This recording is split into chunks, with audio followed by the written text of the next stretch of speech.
po rito sa amin para sa iba pang negosyong pwede niyong pagkakitaan. Samantala, para sa mga kaklab nating na pet lover, gaya ni Grace, alamin ang mga patok na mobile apps na makakatulong sa pag-aalaga ng inyong pets. Siyempre, hatid sa atin yan. Ito na, panurin niyo na. Party! Good! Ang husay mo na maglakad, ha? O, ano? Yun, meron mong ano doon. Teka, si Sir Jerry yan, ha?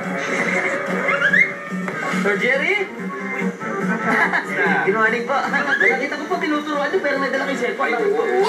Tinuturuan ko siya ng mga dog tricks. Itong unang papakita ko sa iyo, sinasabi ko sa iyo kanina, yung mga tips and tricks na pwede mong gamitin, mga dog tricks mo. So, ang pangalan ng app is 52 Dog Tricks.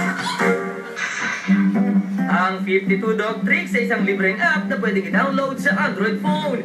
Makatutulong ito sa mga pet lover na turuan ng iba't ibang tricks ng kanilang aso. Unang ipapakita ko sa inyo, itong tinatawag nating 52 Dog Tricks. Downloadable ito sa Google Play. So pag-click natin, libre po yan. Makikita natin automatically yung 52 na tricks na gusto niyang ituro, no, para sa ating mga aso.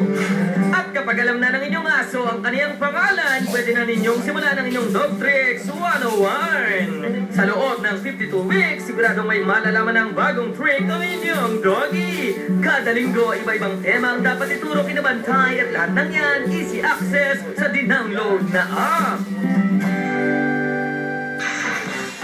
Isa pa sa mga application na batok na rin sa mga pet lover tulad ko ay ang Ikiball. Meron tayong nakuhang app dito na libre. Ang pangalan niya, Ikiball. So, kiklik natin yung Ikiball dito. Automatically, makikita mo yung main menu. And you can browse by category, you can view all foods, and you can even do search. Iba't ibang kategory ng pagkain ang makikita sa Ikiball. Mayroong karne, gulay, prutas at kung ano-ano pa. Bawat uri ng pagkain ay may katumbas na buto na nagpapakita o nagpapaliwanag kung gaano kasustansya ang pagkain ipapakain sa ating mga alaga. Sa Ikiball application, magkakaroon ka ng kaalaman kung paano mapapabuti ang kalusugan ng inyong alagang pet. Bukod dyan, alam naman natin ngayon, usong-uso yung mga Facebook, Instagram, Twitter. Alam niyo po ba na yung mga dogs and may cats, may sarili din silang mga Facebook o social media, o social networking site. Papakita ko sa inyo yung Instagram, no, ng mga aso. Ang pangalan niya, Kloof. Ang Kloof ang sinasabi ngayong the Internet's Top Pet Network. Kumbaga sa tao, ito ang Facebook para sa mga alaga nating pet.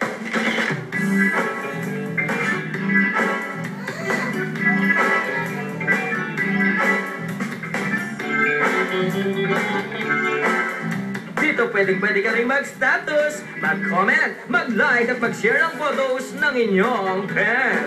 Siguradong ang favorite pet mo makikilala sa buong mundo dahil sa app na ito. Para sa mga kaklab nating pet lovers at techie, 2-in-1 ngang may tuturing ang mga pet applications na ito. Kaya, download na!